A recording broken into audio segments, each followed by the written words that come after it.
Hello everyone, this is the part 2 of respiratory MCQ of MLX 2022 and continuity of the previous session. To start with, a 45-year-old man presented with a sudden onset severe chest pain and the shortness of breath 2 weeks ago after the hip replacement surgery.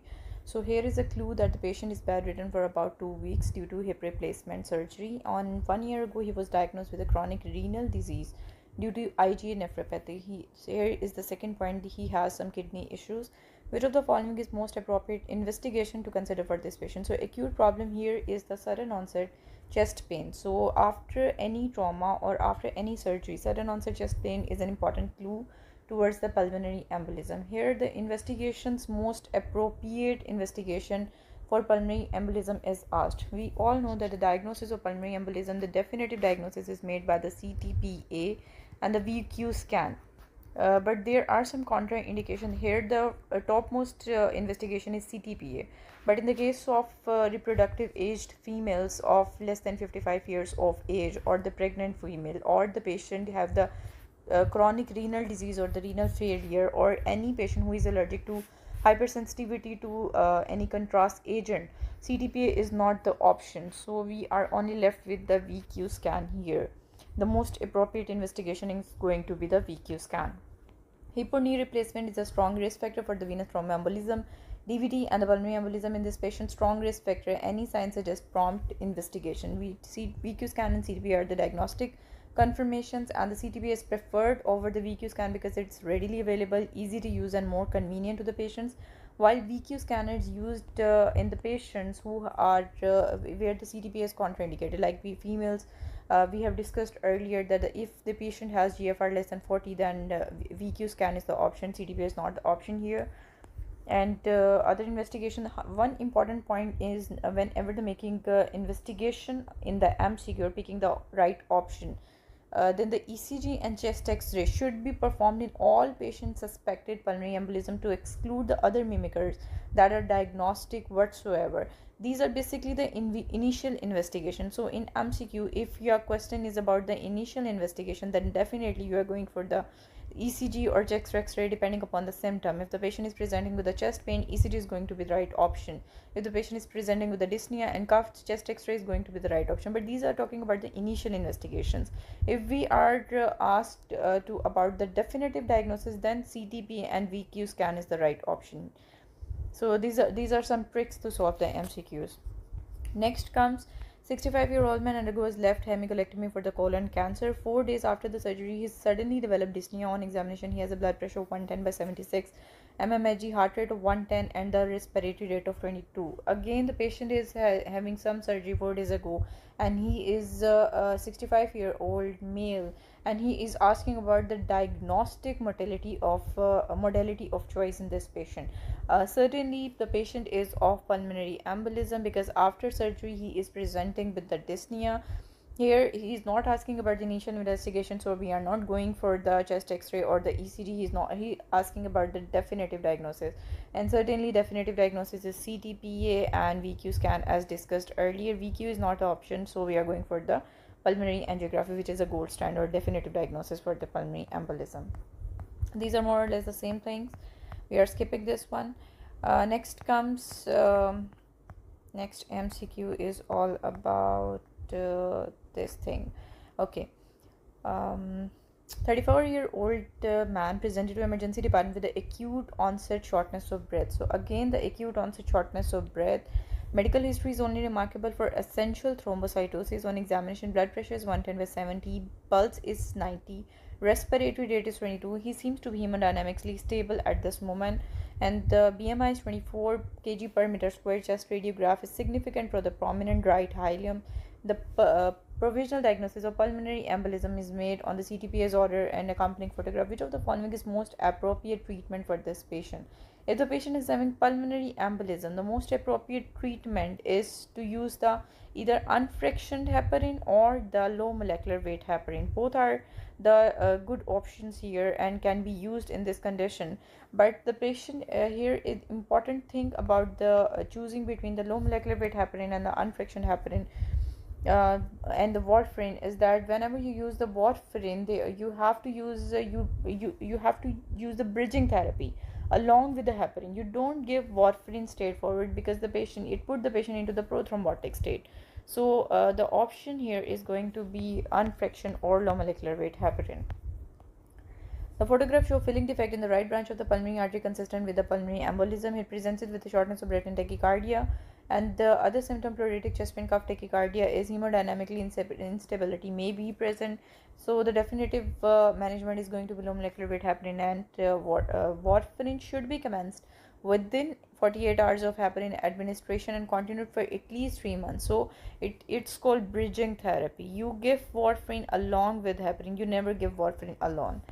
Inferior vena cava provides a screen in the inferior vena cava, allowing the blood to pass, and large emboli from the pelvis and lower extremities are blocked or fragmented. This is not an important thing. Thrombolytic therapy may be considered for patient with a pulmonary embolism associated with a significant hemodynamic compromise. So, if the patient presents with a hemodynamic compromise, thrombolytic therapy is going to be the option. This patient does not have hemodynamic instability, justifying the use of the thrombolytics. Dabigatran is a direct thrombin inhibitor approved in Australia for the stroke prevention with a non-valvular atrial fibrillation for at least one risk factor for the stroke. It is not recommended for the pulmonary embolism.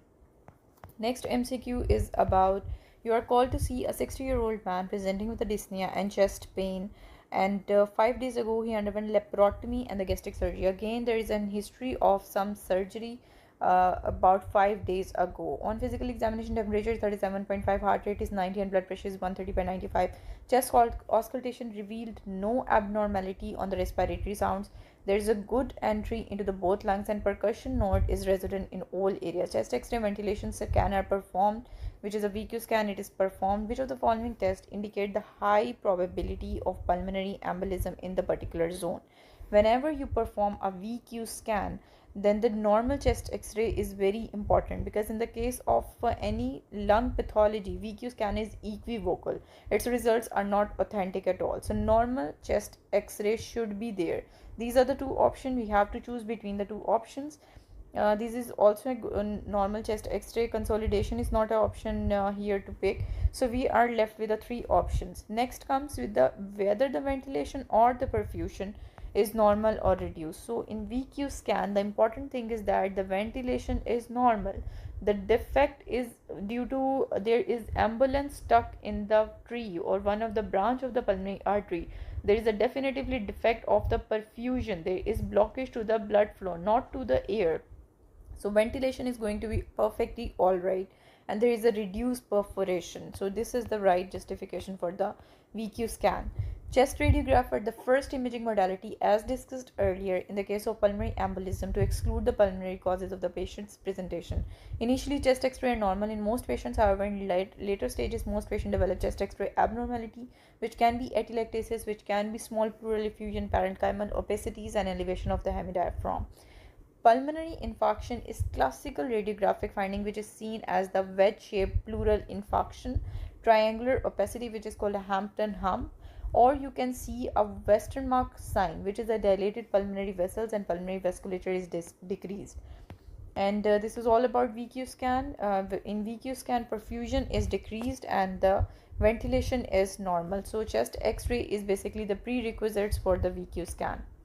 A 40-year-old woman comes to your clinic with a complaint of acute onset chest pain. There is acute onset chest pain. She has a round of chemotherapy 3 weeks ago, and chest X-ray is normal at that time. So we are done with the basic investigations, that chest X-ray and examination was normal.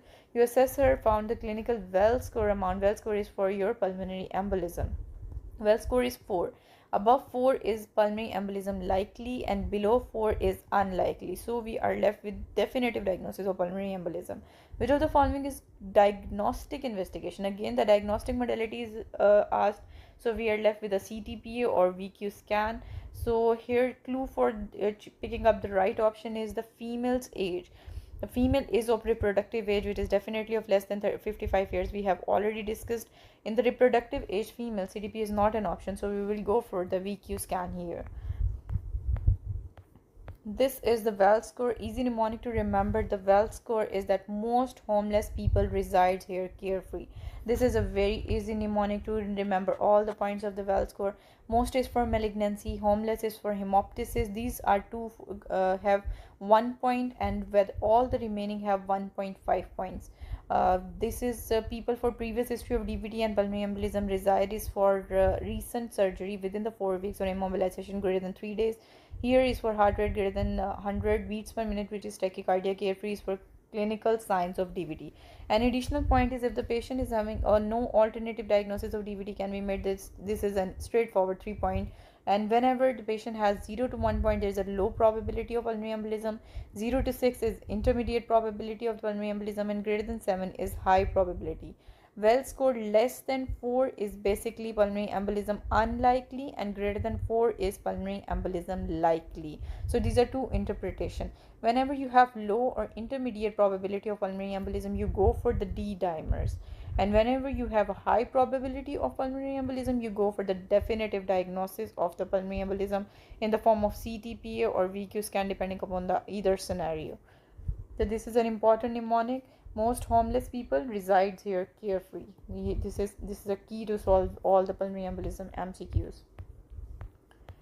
Okay, next comes a 45-year-old man who has a hip replacement surgery 2 weeks ago, presents with a sudden onset chest pain and shortness of breath. Again, there is a history of some surgery 2 weeks ago and sudden onset of chest pain pointing toward the pulmonary embolism. Next, he states that the pulse oximetry reveals the oxygen saturation 89% on the room air. On physical examination, BP is 100/75 and the heart rate is 113 beats per minute. Respiratory rate is 23 breaths per minute and the temperature 37.3. Which of the following is the most appropriate next step in the management? He presented with a sudden onset chest pain. He is asking about the next step, not the definitive step. So we will follow the basic rule that whenever he is asking about the next step, you have to go for the initial investigation first.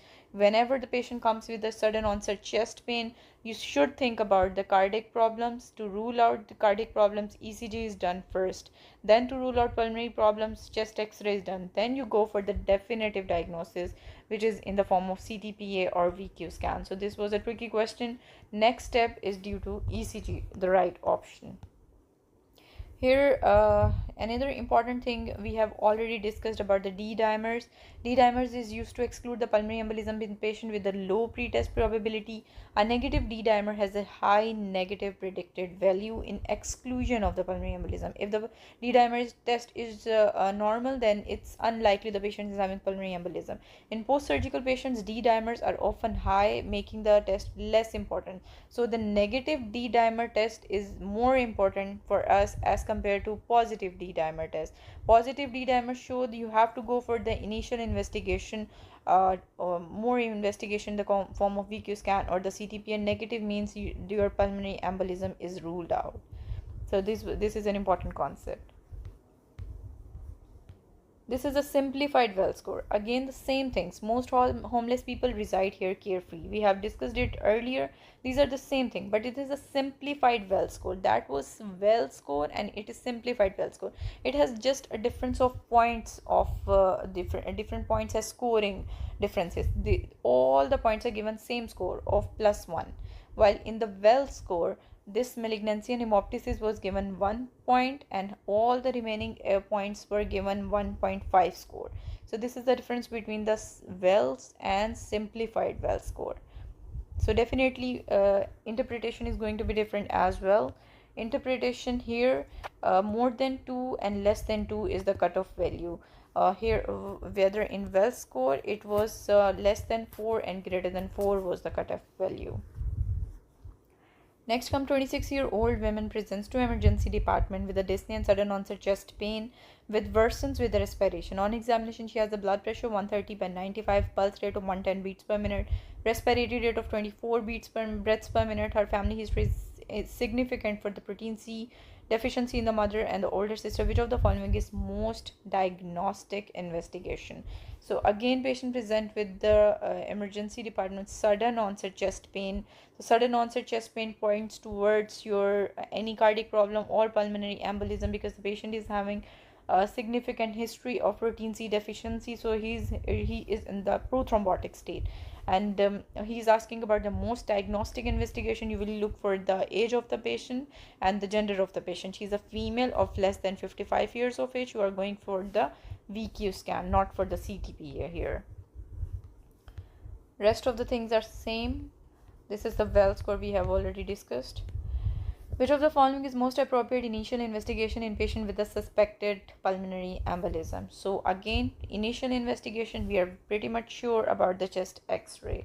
So chest x-ray is going to be the initial investigation.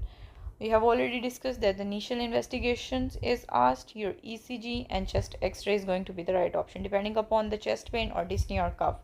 If low test probability is given, then D dimer is going to be the right option. If definitive diagnosis is asked, CTPA or VQ scan is going to be the right option depending upon the situation.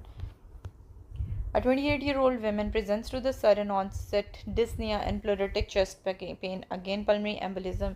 She is 18 weeks pregnant. She is a woman of reproductive age. So we are not going for the for definitive diagnosis. We are not going for the CTPA. We are definitely going for the ventilation perfusion scan, which is a VQ scan.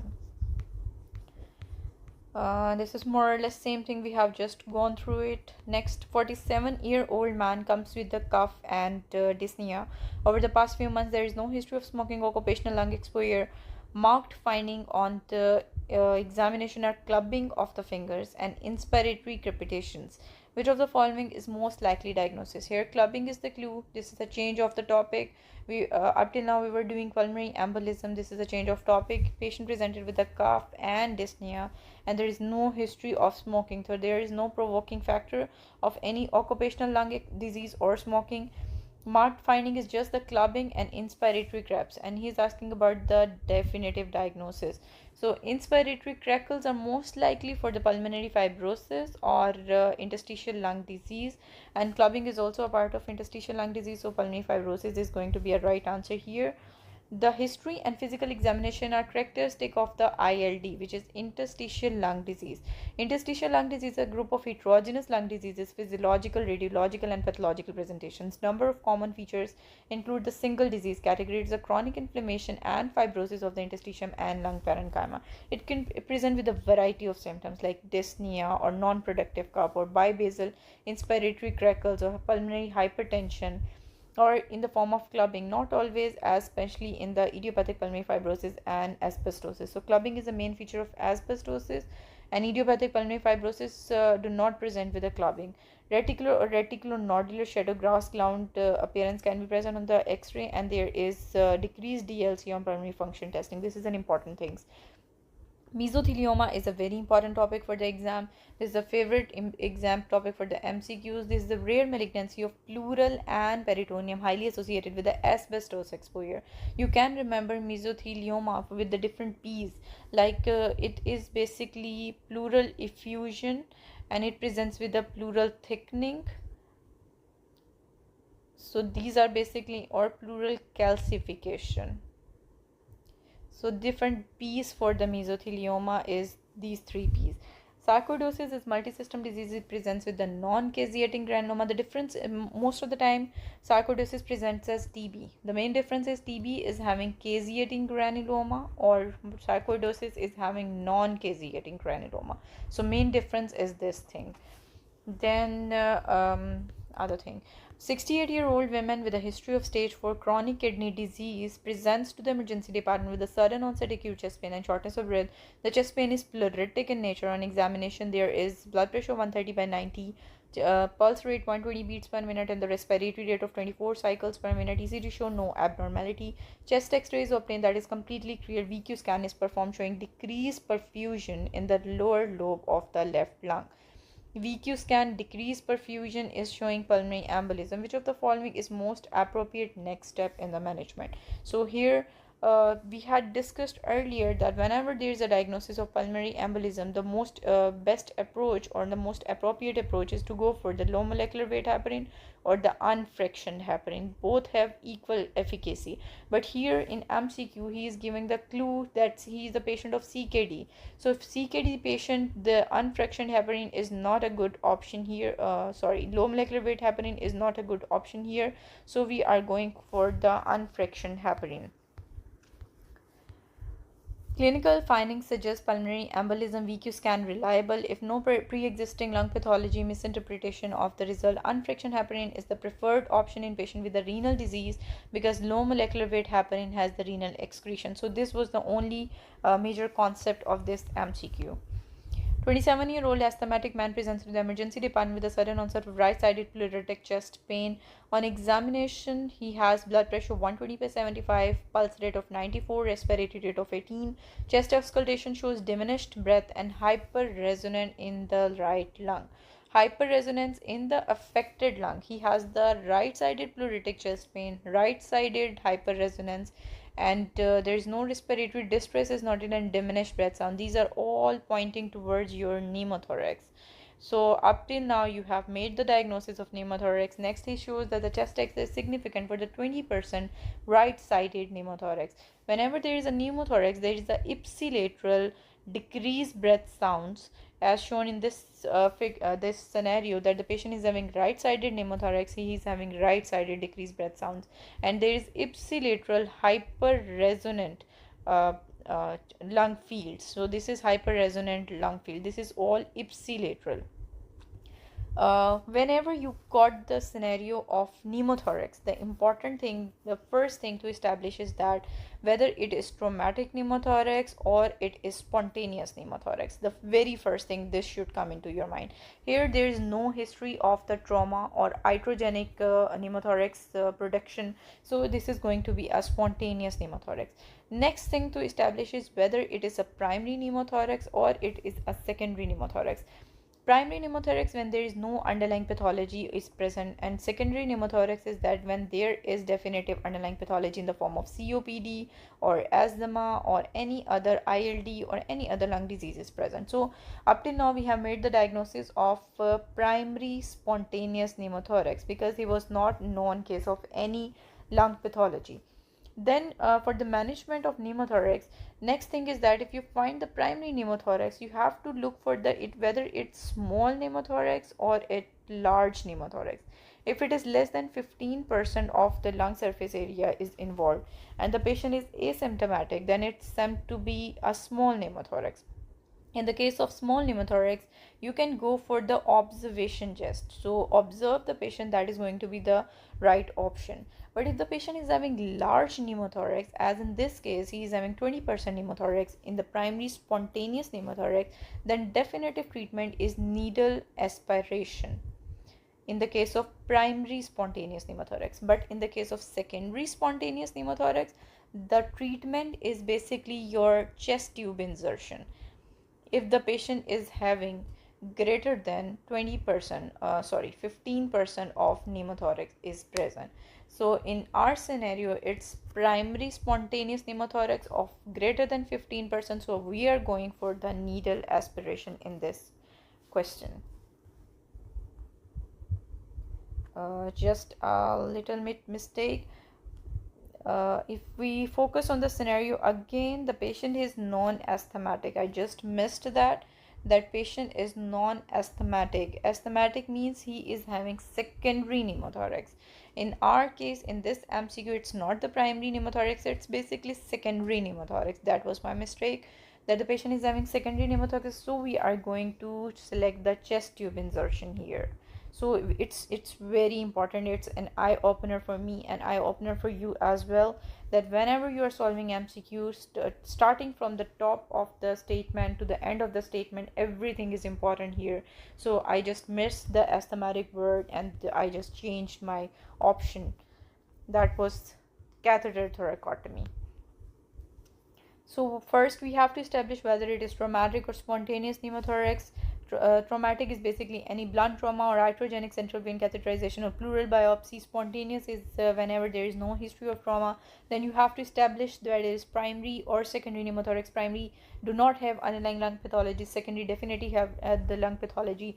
This is a criteria of primary and secondary pneumothorax. Primary do not have any respiratory symptom, no lung disease, no extra finding. Patient is of less than 50 years of age. These are basically young, tall man, and there is no history of smoking. He is healthy. This is primary pneumothorax. Secondary pneumothorax, patient will have definitely the respiratory problem. He will have the respiratory disease in the form of TB, chronic bronchitis, bronchiectasis, any other disease. he will have the abnormality on the x-ray, age is greater than 50 years, and there is a history of smoking. So this is basically primary and secondary pneumothorax. And whenever you establish the primary and secondary pneumothorax, then you are going for the treatment. Small pneumothorax, then there is small pneumothorax are often asymptomatic. Large pneumothorax present with a chest pain and shortness of breath, decreased breath sounds, hyperresonance, decreased tactile frequency. So if the patient is having less than 15% of the pneumothorax and the less than 2 centimeter of the chest wall and visceral pleural distance, and patient is asymptomatic, then observation is the right answer. If the patient is having greater than 15% of the pneumothorax, then the needle aspiration is the right answer. If after needle aspiration there is greater than 3 liter of aspirated air and the patient is having 4 hours of greater than 2 centimeter of your visceral and chest wall pleura, and patient is still short of breath, then even with a low greater than 15 centimeter of primary pneumothorax, after failed needle aspiration you go for the chest tube insertion. While in the case of secondary pneumothorax, you straightforward go for the catheter insertion in the case of greater than 15 centimeter percentage of the pneumothorax. Next comes, which of the following is unlikely to cause the central cyanosis? This is entirely a different MCQ asking about the central cyanosis. For to learn about the central cyanosis, this is an easy mnemonic: DRAP. You have to remember the DRAP. DRAP is for decreased ventilation, R for right to left shunt, A for acute pulmonary edema, P for polycythemia. These are the 4 conditions that cause central cyanosis. Again, DRAP is for decreased ventilation, right to left shunt, acute pulmonary edema, and polycythemia. So we are left with the left to right shunt. This is the right answer. This does not cause your central cyanosis. Examples of left to right shunt is your atrial septal defect, patent foramen veil, ventricular septal defect, and patent ductus arteriosus. We are going to stop our session here. We have done the 154 pages of AMEDEX 2022. We will continue our respiratory portion in part 3 of this session.